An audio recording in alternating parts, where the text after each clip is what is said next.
Howdy folks, Tex Grebner here with Tex Grebner Outdoors. The purpose of this video is to explain the differences, advantages and disadvantages of controlled feeding, push feeding, and hybrid feeding, which are different feeding styles of magazined rifles on the market today.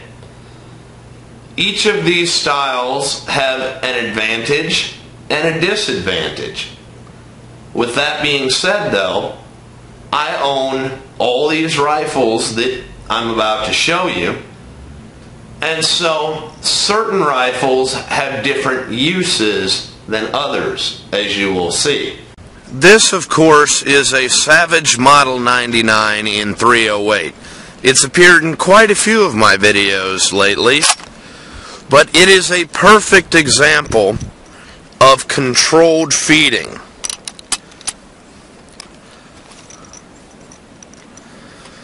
What is controlled feed rather than push feed? Controlled feed has an extractor that literally follows the bullet in. As you can see, as soon as it came out of the magazine,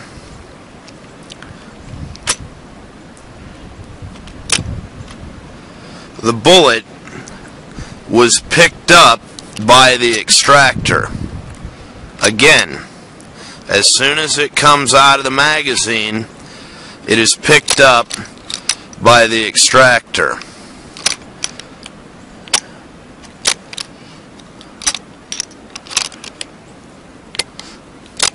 Glocks and 1911s are both controlled feed as well as controlled extraction.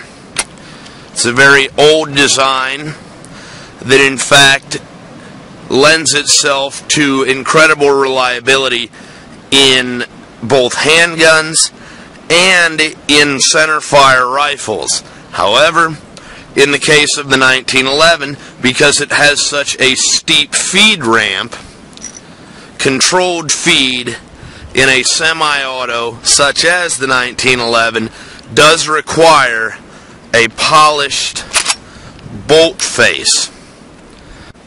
This lever action is a Model 95 Winchester. This is a push feed action. Now what I'm about to show you is not only how to load a 95 Winchester, but also how to ghost load a Model 95 Winchester. You slide the cartridge in like that, and then you thumb it down.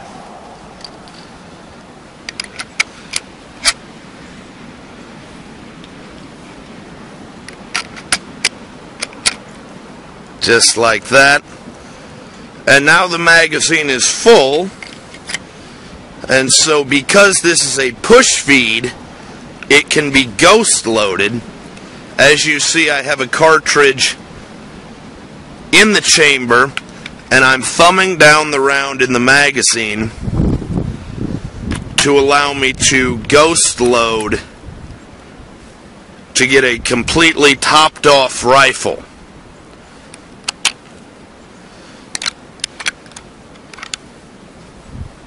Now as you can see, when the action closes, the round is not captive, which does mean that you can lose some reliability, and there's nothing wrong with a push feed lever action or a push feed bolt action. But as you see, you can actually get that cartridge jammed up in there if you don't cycle the action vigorously. This is a Marlin Model 336 that uses a hybrid controlled push feeding action. It is of course based off of the masterfully designed 1895 Marlin action. It is probably the best lever action design with a tubular magazine that was ever made, as far as usability and versatility, and also reliability, because it ejects out the side, and it is of course a hybrid between controlled feeding and push feeding. At the beginning it is a push feed, and then there you heard the extractor claw pick up the casing on the rim, where it now becomes controlled feeding.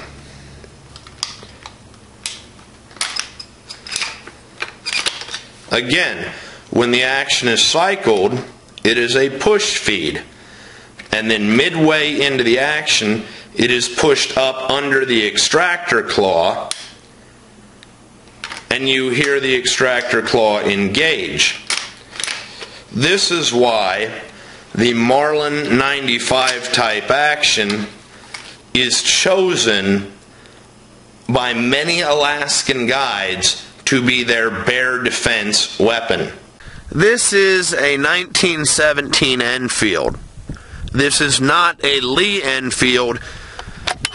This is a 1917 Enfield. It has a bolt hold open built into the magazine, and it is a hybrid action between the 98 Mauser and the Lee Enfield. It is in fact a beautiful example of a controlled feed bolt action. As you can see, as soon as the cartridge begins to leave the magazine, it is picked up by the extractor claw. This is a Stevens Model 200. It is an example of a push feed bolt action. When a round is loaded into the magazine, the bolt pushes the round up into the chamber. Probably the most famous push feed action is in fact the Remington Model 700. You may have heard the terms controlled feeding, push feeding, and hybrid feeding before, but you never quite knew what they meant. And now you do, which is why I made and am making this video, so that you can be an informed consumer. I mentioned some advantages and disadvantages, but I never got quite specific at the beginning of this video. The main advantage of controlled feeding is in the name. It is controlled feeding. As soon as the round exits the magazine, it is picked up by the extractor claw, which is large. So you have more surface area on the rim when it comes time to remove the case from the chamber, so you're less likely to tear the rim of the case and get a case stuck in your chamber. But also, with captive feeding or controlled feeding, the round enters the chamber straight. So under unfavorable circumstances, such as hunting dangerous game, where your life might depend on every round you fire, and the reliability of your rifle, in such cases, Mauser and Enfield type actions are incredibly in vogue. Notably, the Winchester Model 70 uses a modernized Mauser action, and the Ruger M77 uses a modified Mauser hybrid Enfield type action. But the push feed actions as used in modern Remington rifles tend to be more accurate, but they do have less reliability in extraction and in feeding, because there has been many a time when with my Stevens Model 200, on the last round of my magazine, where the round has literally popped out of the magazine and attempted to go into the chamber sideways.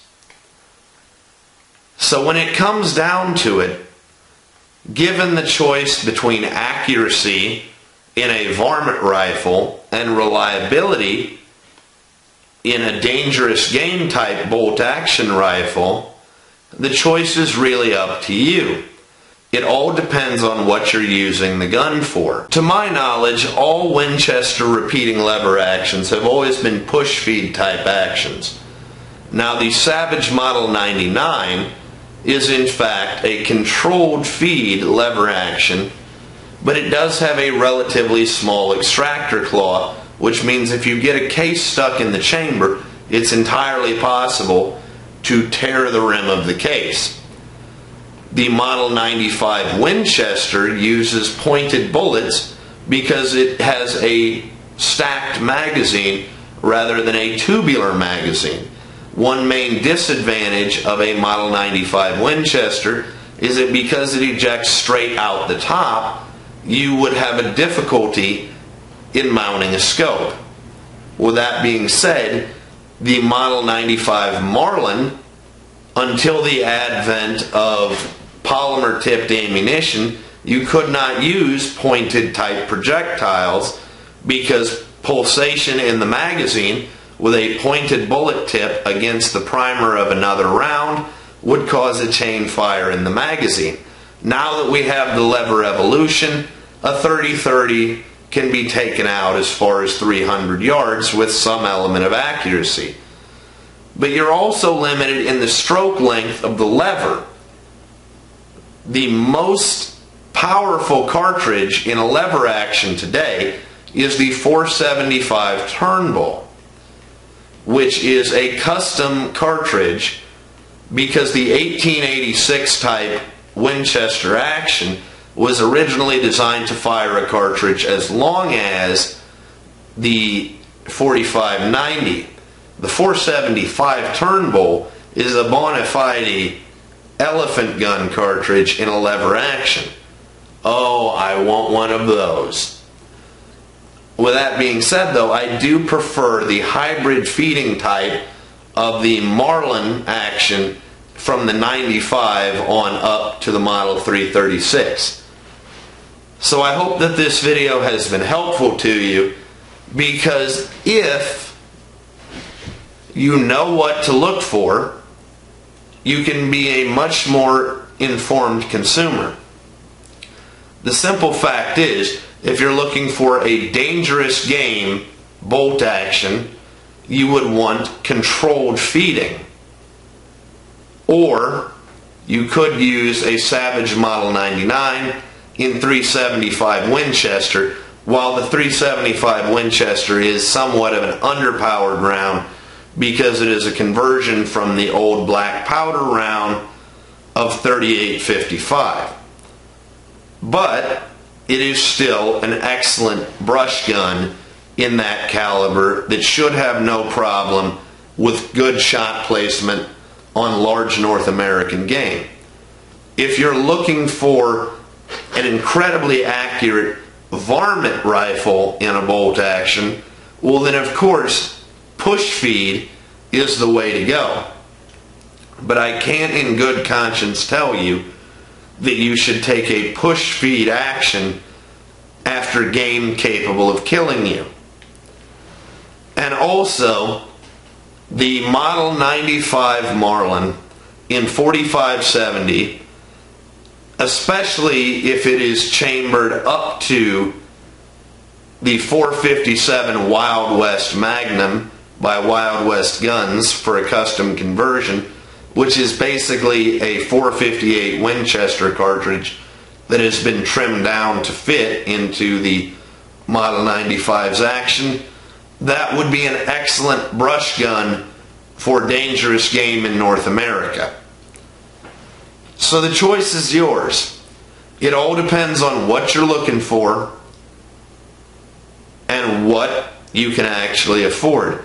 I honestly don't have any experience with double rifles to give you a comparison between side lock, drop lock, and box lock type actions in those rifles.